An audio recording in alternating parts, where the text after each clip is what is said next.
Hey everybody, it is Dominic Demore, and we're back on our normal schedule. About time.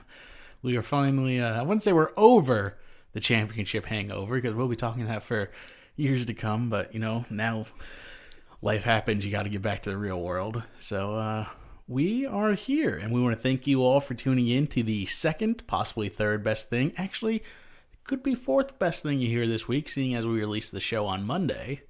That's a good point. Yeah. We have a great show for you today that includes not one, not three, but two top-notch film reviews. I like what you did there. And also we're going to give you a breakdown of the box office results for last weekend and an update on the current IHB point standings. Spoilers. The guy who's talking right now is winning. But without further ado, I'd like to introduce my co-host, James Langos, to the I've Had Better Movies podcast. James, why don't you kick it off with what movies we're going to be reviewing this week? How's everyone doing this week? Hopefully you're doing well. It's two movies we saw were Independence Day Resurgence, and the second was The Shallows. One, a bit of an indie darling. The second one, a big box office flop. A little bit. Yeah, we'll get to that when we get to the box office results, but overall, two opposite spectrum movies here. Which one do you want to do first? Let's do The Shallows first. Yeah, start off on a good note. It was a quick movie. We'll give it a quick review. As James said, this is a very quick movie. I think, what was the official runtime? 1 hour and 26 minutes. Which is insane nowadays. You never get that. But it makes sense for the story. It follows a woman named Nancy, which luckily they don't have to use her name very much because Blake Lively does not look like a Nancy. No. I don't think the name Nancy should be used anymore. So all the Nancy listeners out there who are like, "Fuck you, James." Right. I don't think there's many anymore. Probably not, no. But the movie follows Blake Lively, who is a surfer / former medical student who basically finds her way to this secret beach in Mexico? Mexico, yes. Yes, and she's on a soul-searching mission because she recently lost a parent to cancer, and she's kind of lost in the world. So she goes to this beach, which her mother had surfed on some 20, 30 years before when she found out that she was pregnant with Blake Lively, and it was kind of a connecting moment. So she goes to this beach, has a great time surfing. She makes a couple of friends with locals, and then she's like, I'm going to ride one more ride. And it turns out that ride, she has a co-rider, which is a giant shark. And then the rest of the movie is basically about her survival, as the shark has found a whale, and it's floated into the shallows of this little beach, and it's now become his feeding ground.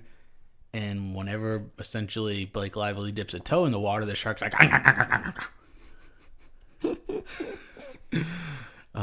so I wish you guys could have saw his face there. It was perfect. All right, James, how about you break down some of your positives for this movie? All right. Let's start off with Blake Lively. She's extremely attractive still. Yeah, I mean. So that definitely keeps your attention. Yeah. And I thought she did a pretty good job for pretty much being on screen by herself the entire time. Yeah, I mean, she's got a digital shark to play off of and a bird for 2/3 of the film. Yeah, which is not... there's no way I could do it. I mean, It's got to be a difficult thing to talk to yourself the entire time. Yeah, you and I host a podcast weekly, and we barely are able to get words out sometimes. Like, I liked it, James. It was good. What'd you think? Next topic. Yeah, that's honestly how it goes sometimes. If you listen, you will know. Some of the other things I liked throughout the film, they had a Casio watch that Blake Lively was, I assume, wearing. And it showed the time, and then it showed when high tide was and low tide and how much time up until each of them were in. They were both important plot points because Blake Lively was stranded on top of a rock throughout the film. And when low tide is in, there's a lot more of the rock showing, and high tide, there's none of the rock showing. Yeah. That's a good point. I thought the cinematography of this movie was really well done. From just the images you saw of the beach and like Some of the moments where like Blake Lively would dive underneath the water, and I thought that was really cool. The location they shot on was beautiful. The parts that were live, I guess you could say. And then what you were talking about where they superimposed the Casio watch as a layer over, I thought that was awesome. And they started that out early when she's driving to the beach in the truck and she's flipping through Instagram or... Yeah, it started with her phone. Yeah, and like they pop up on the screen next to her. Like it almost looked like she's Iron Man. Like she got the digital, but they're not real. And they're just seeing what she sees. It reminded me a lot like Chef. How throughout that film, they brought up tweets and videos and texts up on the screen so you could read them as the actor is looking at his phone. Yeah, that's a good example. My favorite scene in the movie actually was because of something like that. It was after she gets done with her first surfing session and she comes back in and she eats an apple and she gets a FaceTime call from her sister, and they superimposed her face from her FaceTime view, the dad and her sister's face from their FaceTime view, along with images of her feet like walking around on the beach, and it gave this layered performance to where you weren't so much focusing on what they were saying, you were focusing on like her pacing back and forth on this beach, and I thought that was really cool. Yeah, they did a nice job with that. It was more important of her pacing, like you said, was something that they wanted to point towards, because as she was getting frustrated with the conversation with her father, she started pacing more and more. And I liked how they did that too. Yeah, that was awesome. The movie's directed by, I'm going to screw up this name so hard, Jaume Collet-Serra. But he's got a pretty decent filmography under his belt. 2 Liam Neeson films, Non-Stop and Unknown. I'm not a huge fan of. I think those are pretty... He's got 3 Neeson films. Oh, what's the third one? Oh, did he Run do All Run All Night? Night? Yeah. I didn't see that one. I heard that one got decent reviews. Liam Neeson being Liam Neeson. Yeah, but his early stuff, like House of Wax, the remake that came out in 2005 with Alicia Cuthbert. Orphan? That's a good one too, but no, I'm talking about House of Wax. Oh, I thought you were listing. I was going to. Go ahead. Yeah. Continue. That's a totally underrated horror film. People overlook it because it's got Paris Hilton in it, and it's at the time was just a gimmick that she was in it, and she was trying to jumpstart her acting career. But it's a scary, creepy movie. And Chad Michael Murray, that's the guy I was looking for. He did a great job in that film, and I thought that was going to project him somewhere else, but turns out not so much. But then, the movie that you mentioned, Orphan, which is not a great film, but has one of the most insane plot twists.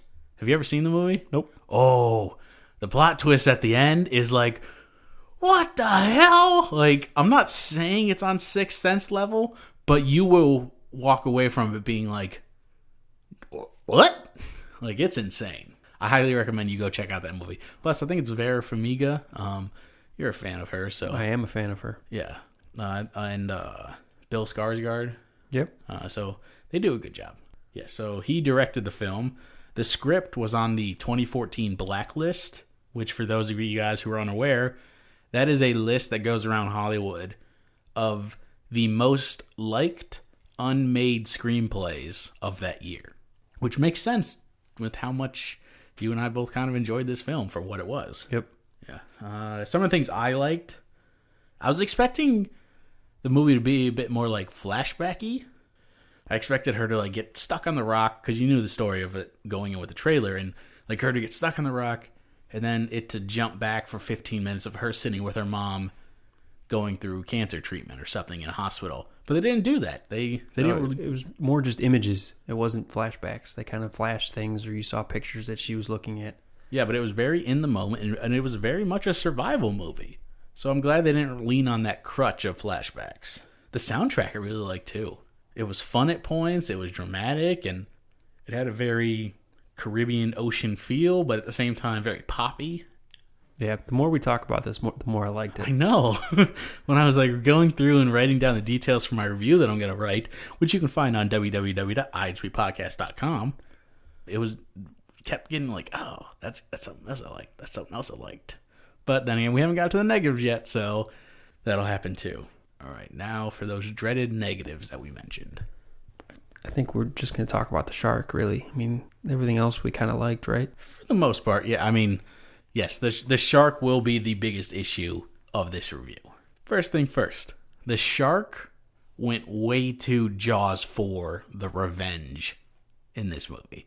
It started out and like it's plausible because you're like, okay, the whale's there. This is now his hunting ground, so he's gonna lock this shit down. But at times, especially towards the end, it felt like the shark had a vendetta against her, and there were way too many moments of. And as if you haven't figured out by now, huge spoilers because we're gonna ruin this entire movie with the negatives.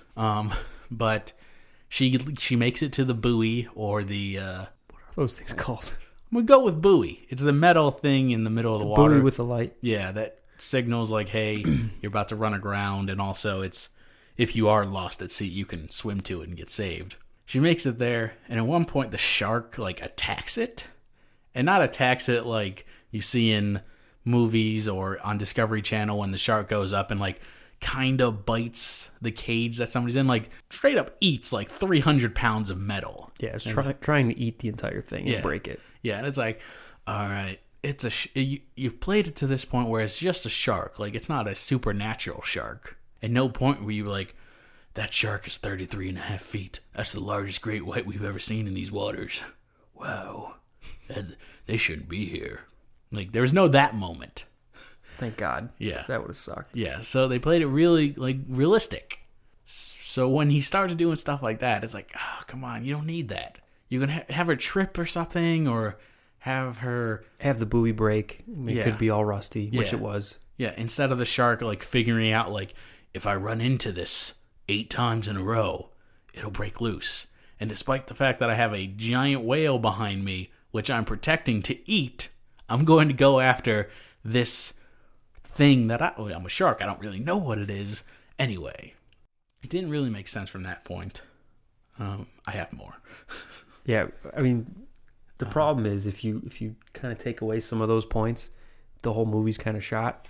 A little bit. And I get that you had to do it to a point. I agree. Like, you had to have the shark do unshark-like things. Because everyone knows, like, sharks, they can sense those electromagnetic pulses in waters, and that's how they hunt and stuff like that. And, like, when you go in the water, they know you're there. So there's certain things that the shark would have just never done. Again, this is both a negative and a positive for me. Huge spoiler here. Literally the spoiler of the entire thing, because this is all anybody's going to want to know. When the shark dies, part of me was like, holy shit, that was the coolest way to kill a shark ever. Because Blake Lively basically attaches herself to an anchor, makes herself drop down at an increased speed. The shark follows behind her, headed towards a spiky metal object. Yeah, it was like rebar sticking out from the buoy. Like kind of jumps out of the way at the last second. The shark goes mouth on to rebar and gets rebar through the mouth and the brain and all that. Looked super cool. Completely unrealistic. Because no shark is going to go that hard in, and they're aware of their surroundings because of their biology, that they're like, yeah, no, I'm going to collide into the ground right now. Yeah, it just goes back to the point of where they tried making the shark do unrealistic things. And it was vengeance, like you said earlier. Yeah, but for the most part, like, I don't hold that too much against them. It's a knock, but, like, it's not taking this movie from a 9 to a, like, 4 for me or anything like that. It's not going to World of Warcraft you? No, it's not going to World of Warcraft me. Like, it is not that big of a drop. It's just one of those things where it's like, this could have been a 10. And then my final negative would be the ex machina of the GoPro camera. For those of you, again, who are unaware, in movies there's a term called Deus Ex Machina or Ex Machina, where it's kind of like an idea that something happens because you need it to. Like, and Deus is in God, like God is doing it just to save you. The idea of her like getting the GoPro and sending the message, even though she's only like 300 yards offshore. 200 yards offshore. She sends the message like, if anybody finds this, I'm only right over here. And then throws in the water, and like 6 hours later, some little kid finds it. Like, it was a little too coincidental. I could have done for something else. Would have been much better if she got herself to shore, got herself in the Jeep, drove off into the jungle, and truthfully could have ended it there and would have been a nice like artsy moment, like, oh my god, did she live? She had so much going on with the leg. Or straight up drive into the jungle and like then run into the man who eventually saved her house, like, help me, and then it turns out that it's Charlie. I think it just would have been a better way than kind of like forcing that little kid in, like, oh shit, the kid finds this GoPro, which immediately this kid in Mexico who lives like 100 yards from a secret beach, and his dad drives a 1972 Ford pickup truck, not like the cool kind with the wood planks in the back that every douchebag retrofits nowadays. But like, yeah, those are like 60s, 50s. Those were earlier. Yeah, no, this is straight up like hippie 70s truck. Yeah, like, no, I have 300 pesos. This is what it got me. But the kid's instantly like, fuck yeah, I know how to run a GoPro. Yeah. And fast forwards to the exact moment. That's some of the stuff that I could have done without. One of the other points I wanted to bring up was there's when Blake Lively is stuck on the rock and high tide is coming, and she doesn't have a lot of time to get over to the buoy that's 30, 40 yards away maybe. Mm-hmm. A bunch of jellyfish come up in between this rock and the buoy, and that's a way for her to get over there before the shark gets her, and that just seemed very unrealistic to me. A little bit, yeah. I don't really see jellyfish stopping a shark if it is as angry as this shark is. Yeah. How about your rating on a scale of 1 to Good Will Hunting? I think I'm going to go 6. 6? 6. Wow. Yeah, I definitely... I have a thing for shark movies. They scare the shit out of me.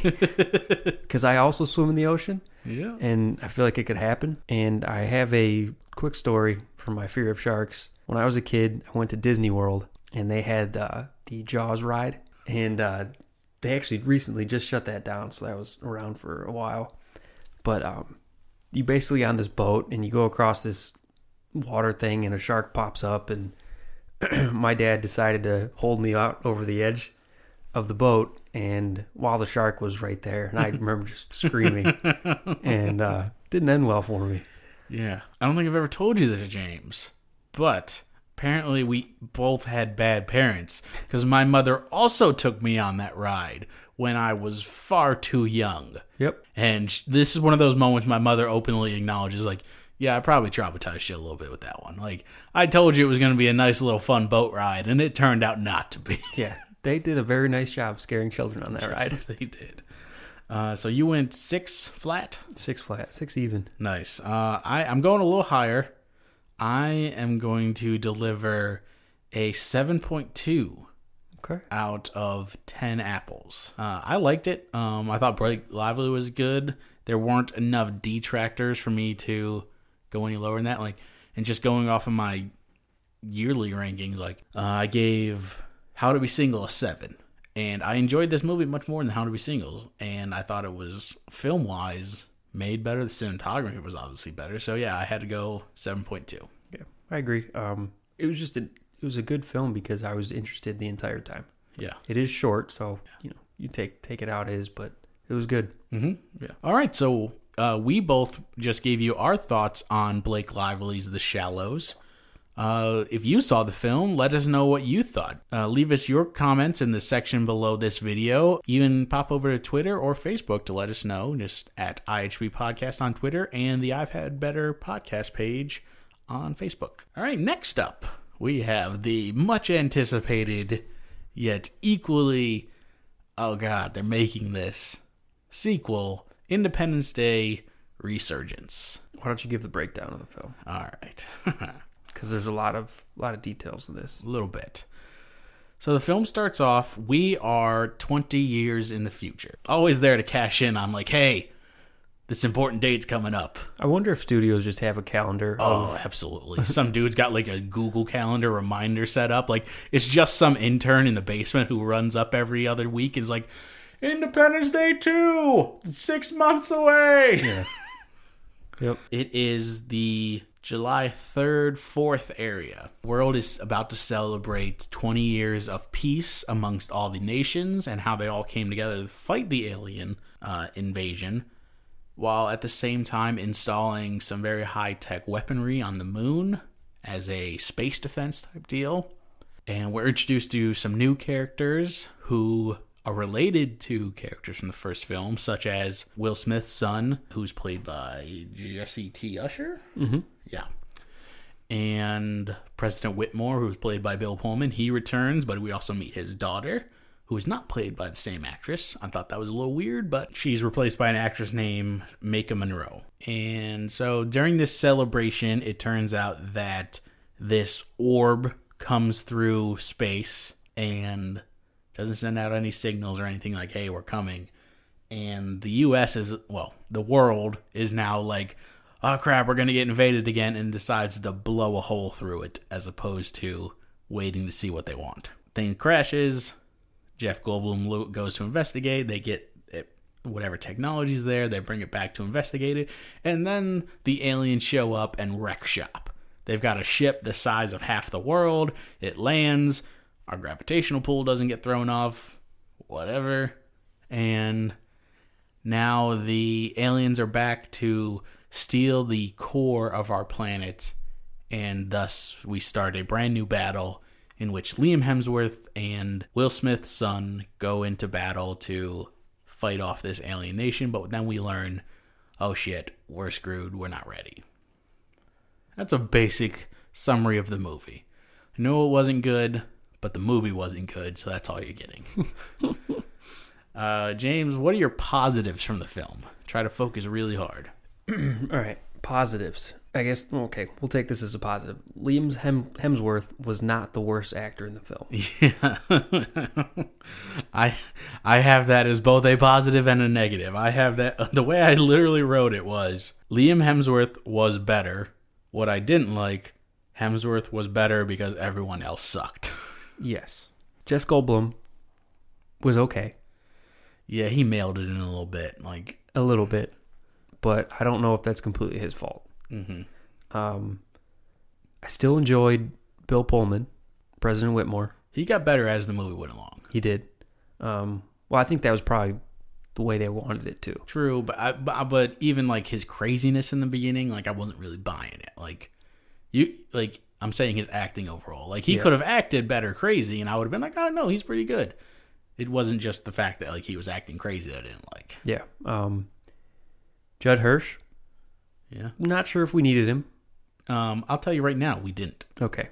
Be a little more blunt. We needed him as exactly what they showed him, and I thought they were going to do. Again, spoilers galore, because we're gonna ruin this movie. You thought they were just gonna kill him off? Yes, and they should have. And okay, he's the only guy who survived in New York, essentially. Yeah. And their reasoning for him surviving is who knows what. So Judd Hirsch shows up. It felt like they were just going to give him a quick cameo, and then shows him on his boat, and it's and then the ship comes in, creates this giant tidal wave, and this hellfire storm behind him, and you're like, oh wow, Judd Hirsch is going to die. And he has this nice moment where he's on the phone with Jeff Goldblum, and he's like, what's happening? And then his phone cuts out, and Jeff Goldblum thinks his dad has died, and as well he should have. And then, 30 minutes later, we get 4 useless kids. And I'm going to get into this later when we get into the negatives with the issues I have with Joey King. She can't act worth a shit. They find him, strapped into a fishing seat on top of a destroyed boat with junk around him.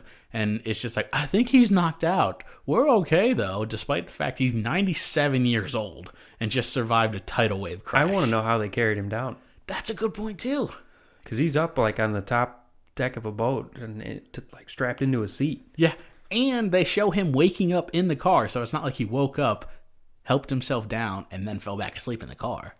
So, and then they have this whole storyline about them getting across the country to get to Area 51 to be with David, very much like they did in the first film with Randy Quaid and his kids. Yeah. I think that's the only reason they did that, was to go back to the Independence Day, the first one, except they didn't tie in Randy Quaid as well as they did. Yeah. They didn't, it wasn't needed in this one. No, absolutely not. And they needed Randy Quaid in the first one. Yes. He was a very important part. Yeah, and he brought one of the most emotional moments. He did. Say what you want about Randy Quaid, because he's psycho as hell now, but in that movie, when he sacrifices himself, spoilers for a 20-year-old movie, and his kid is like listening over the radio, you're like, oh shit. Right Very in the intense. heartstrings. Yeah. All right, let's get into what I liked. That way I can get back to my negatives. I thought the CGI was okay. I thought it was a bit too abundant. That's maybe a personal thing. And the CGI never really, I guess, took me out of it. When they were in the alien ship, it wasn't crazy about it. I also thought Bill Pullman was okay. Micah Monroe, who replaced the president's daughter, as we talked about earlier, I thought she was okay for the first 2/3 of the movie. Once she got in the plane, I was done. I was like, This is stupid. Even though, like, I know she was trained to be a fighter pilot and all that, she just lost all that emotional connection for me. Up until that point, I liked the father-daughter thing they had going on. My favorite moment of the movie is a stupid moment, sort of. It's not stupid in the scheme of things, but, like, the fact that this was my favorite moment says during the ceremony, like, before the aliens attack and stuff like that, they talk about how they have some of the heroes from that first war, and they pan over and they say, I don't remember his name, but General so-and-so, and it's Robert Loggia, who is 85 years old, and like he doesn't have any lines, but he's wearing the military uniform, and like he gets help up and he like salutes, and I was like, that's cool to see Robert Loggia back, and like that was a good way to use that character. Mm-hmm. That was my favorite moment of the movie. Like, just that. Now I'm about to tear this thing a new asshole. Hold on, before you go, because I think you might say this, but I'd like to have one point, because you probably have more negatives than I do. It started at the beginning with President Lanford.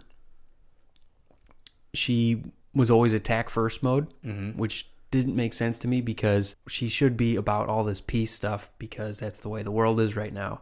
And up on the moon, when they shoot that orb thing, when they don't know what it is at first, she's immediately goes to attack first, and she doesn't listen to David. Yeah. Which doesn't make sense. It was dumb. You know, it was dumb. Yeah, it was definitely dumb for them. I thought the same thing. Like, okay, everybody's ignoring Jeff Goldblum. Like, are you treating him like he's some insane person who is just going off on these tangents? Because you know he's the one who found the aliens in the first place. Like, and he's clearly highly respected by everyone. I mean, he gets to do whatever he wants. Yeah, so it was very weird when like they just completely ignored what he had to say. Yep. All right. Go ahead. My turn. Jesse T. Usher. Don't remember his first name in the movie. Don't care. All I know is he plays Will Smith's son. Dylan.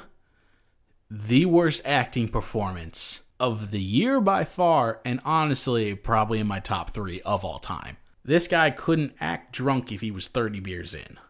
I love the analogy. Yeah, so do I. It's very good. Yeah. His line delivery was awful. Timing terrible. Oh, so bad. Like his no chemistry with any character. No, he couldn't deliver anything in facially. Like, he watches his mother die, falling to her death in a building, and all you can get is, no! Yeah, it's terrible. Oh, it was so bad. And parlaying that into the negative of why Vivica Fox, Vivica A. Fox was in this movie. I get it, like, oh, she was in the first one. Cool cameo.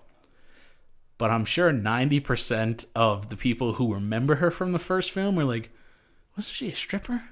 How'd she become like a head of a hospital? Like, I get like she was a big deal in the first one. Like, she saved the president's wife a little bit. Let her hang on. Okay, so she got her degree and is now head of a hospital in New York only 20 years later.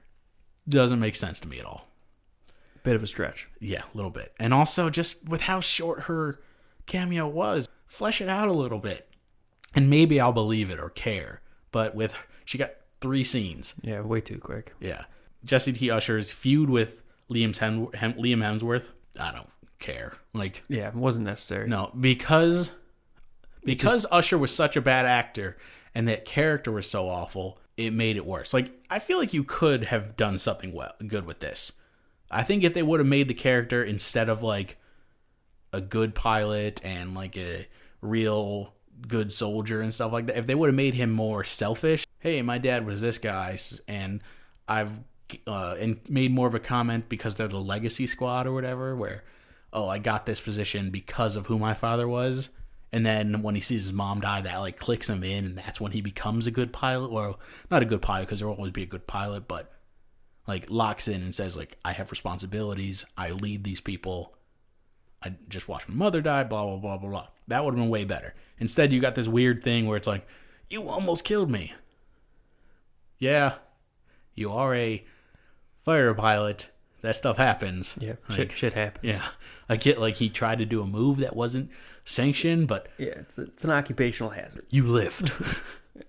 He is on the moon right now, and you are a captain leading an elite squadron of fighters. Pretty sure you can be like, I'm good. Yeah, I mean, he tried giving an emotional speech too, and it was so bad.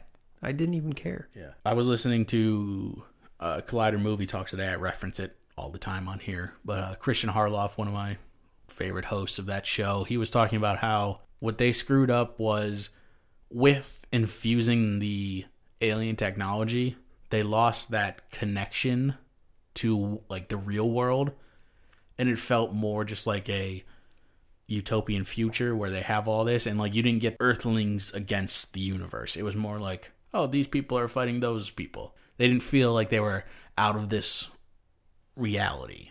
So I had an issue with that. Didn't really get the point of the African warlord and the accountant being in the movie. Like, accountant was there for comedic relief. Yeah, but you could like there was enough other laughs. Like there was.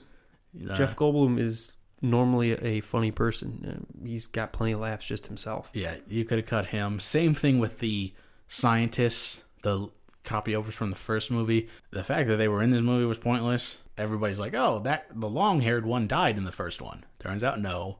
He was in a 75-month coma, which has no atrophy. Muscle density is all there. He can walk around like no other. If he woke up out of a coma after 20 years, you wouldn't be able to move.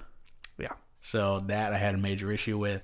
Going on top of that, when the one scientist dies and like they're supposed to be the super emotional moments, like, I don't know who the hell that guy is. What do I care? So that was dumb. I feel like I'm talking a lot just because I hate this movie so much. All right, let's give our stinking reviews for this. Our point system. I'm going to go first. I'm going to give it a 3.2 out of 10 apples. Deservedly so. Yeah, like when I first saw it, I legitimately was like, hey, that wasn't awful. Yeah, I did the same thing. And then going through my points, I was like, there are so few things I can say anything good about. So I'm going 3.2. Yeah, that's a smart move. I'm going to go a similar route. I'm going to go like a 3.5. The acting was terrible for the majority of the cast. The story sucked. There were major plot points that they could have fixed, and it would have been a lot better of a film. Mm-hmm. And they chose to do the crappier route. Not sure why. Yeah. All right. So if you guys saw Independence Day Resurgence, let us know what you guys thought. You can hit us up on Twitter at IHB Podcast, or either one of us individually. We'll give those out at the end of the show. Or why don't you send us an email? That is to ihbpodcast@gmail.com. Also, feel free to anytime to send us in your questions, or if you have anything you want us to talk about, or anything like that, just let us know. Next up, we have the Box Office Battle, a competition for bragging rights between friends who want nothing more than to prove they know more than the other guy, and who buys the first round of drinks. But I don't think we've ever actually bought each other any drinks. Because we're super boring people. Like, all I do on the weekend is see movies, and you have so many family obligations that we don't even drink anymore. We should just go. Who buys the movie that week? That's an expensive bet there. Just one. It's like at most $15. Stupid 3D movies. How the game works is each week my co-host and I will predict the top 5 films at the box office. Whoever gets the closest to the correct order wins the point for the week. Tom, let's hear it. All right, the results for last week's box office are as follows. Holding on to the top spot for the second week in a row was Finding Dory, earning an impressive $73.2 million, only dropping off just over 45% from its debut. In second place was Independence Day Resurgence, earning a lower than satisfactory $41.6 million in its opening week. In third place was the Kevin Hart-Dwayne Johnson comedy, Central Intelligence, earning $18.3 million and crossing the $80 million mark worldwide. Debuting in fourth was the Blake Lively lead shark attack film, The Shallows, earning $16.7 million on only a $17 million budget. And rounding out the top 5 was the Matthew McConaughey period film Free State of Jones, pulling in just $7.7 million in its opening week. James, drop some knowledge on these IHBs. I don't have the knowledge. You're the one that got closer. It's because I won. I went 5 for 5. You put all your chips on McConaughey, and he dropped the ball. Did you go 5 for 5? I did. According to who? According to the website and to the podcast. Which website? The IHB podcast website. All right. Because you had Finding Dory, Independence Day, Central Intelligence, The Shallows. Free State of Jones? Yeah. Did I not? You did have Free State of Jones, but according to Box Office Mojo, The Conjuring beat out Free State of Jones. That's wrong. Oh, okay. Whatever makes you right. Fuck you. That's what Collider Videos went with. That's what I'm going with. All right, fair enough. I'll remember that. Yeah, no, you totally should. Because when we started out, we used to do off of Box Office Mojo, but I didn't want to be wrong, and I took the 250,000 subscribers of Collider Videos and like, okay, I bet I'm going to take their numbers over mine. Yeah. So either way, still won. You beat it. Suck you beat it. me. Okay. All right. What are your thoughts on the box office overall? Finding Dory again. A lot of money. Yeah, I mean, the real question is, can it do it for a third week? Yeah. Did you have as tough a time as I did with the top 5 for next week? Yeah, I'm still struggling through it. Yeah, we'll get to that in a little bit, but because I mean, 45% is a good number, but if an animated movie drops off more than 50%, that means it wasn't that great because they pull in so many kids and stuff like that. Like, it's hard to drop off more than 50%. Yeah. The only problem I think Finding Dory is going to have is this third week, the BFG comes out, which is another kid-friendly animated film. Yeah. But it could still beat it out because I don't know how many people like this movie that's going to come out. Yeah. And I mean, on the positive end, I mean, there's no real blockbuster coming out that's going to challenge for a couple of weeks. Yes. So it's at $398 million worldwide right now, on a $200 million budget. So almost doubled right now. It can keep these numbers up. It's going to do... It'll get close to $1 billion. It's going to have some legs on it, but it should hit $1 billion. And then Independence Day, 41 million, or 40, was it 41? Yeah, 41.6 million. It's not terrible, but they just spent too much money on it. Yeah. And that's going to be a problem, but it could do better overseas. Yeah, right now it's at 141 worldwide on a $165 million budget. Not too bad. Yeah, so that's not horrible. But you also have to factor in probably at least, I would say at least $70 million on marketing alone. Yeah, probably. That may be conservative. Yeah, so you're gonna have to get into the $300 million mark area worldwide at least to break even get close to breaking even after all the other expenses that go in. So it'll be interesting. It's only at 34% on Rotten Tomatoes. Not gonna help it at all. No. And the first film actually did more money in 1996 than Independence Day Resurgence did. That's embarrassing. Yeah, the first film did just over $50 million in its opening weekend. And then you factor in inflation, so that's probably closer like 80 or 90. So where do you think that weekend gross is, opening weekend gross for Independence Day if Will Smith is in this film? Oh, it's so much higher. I guarantee you this movie pushes $73 million with Will Smith. They should have honestly done whatever they had to do to get Will Smith in this film. Yeah. Then Central Intelligence dropping 48%. Not bad. Still 18 million, and it's, maybe by next week it'll make its money back, including marketing. Yeah, I mean for a comedy, dropping off less than 50% in your second week is insane. Very few comedies do that, or in its third week actually. And then The Shallows, second week, sorry, whatever number it is. Yeah. The Shallows almost making their money back completely. Yeah, no, after 1 week. Yeah, and this movie will get good word of mouth. The next weekend, I expect it to be around that. Drop 40. Yeah, I expect it to be around that $10 million range. Yep. And if this movie can chug out $10 million after $10 million after like maybe $5 million for a couple of weeks, it's going to do well. And then Free State of Jones just completely tanking. Mm-hmm. Depending on which website you go by, The Conjuring 2 may have beaten it or may not have. Luckily, the one that the IHP podcast goes off of, it did not. So I guess that's a feather in McConaughey's hat. According to the IHB podcast, it came in fifth. Yeah, I'm sure he'll listen to us. Yeah, it would be awesome if he did. 41% of Rotten Tomatoes, not great. $50 million budget. Against that not great at all. Yeah, no. And especially because these movies, because it's based on an American story, they don't do well overseas. So you have to make all of your money domestically. And this movie, with only $7 million opening weekend, is going to struggle to get to 35. And that's not even covering your budget and your marketing. It's going to be a flop. Yeah, it's probably what they paid McConaughey. It's 35. Pretty close. I mean, Jesus. Yeah, but like Jimmy said, some other news and notes. The Conjuring 2 pulled in $7.7 million this weekend. Puts it over $80 million domestically, $250 million worldwide. Great for a horror sequel. Now You See Me 2 pulled in 5.7 in its third week. It's not a great number, but that's what the first one did. It just kept chugging along, making $5 million after $5 million. And then Warcraft, another 70% drop, goes from 5th place last week to 11th this week. Only made $2.1 million.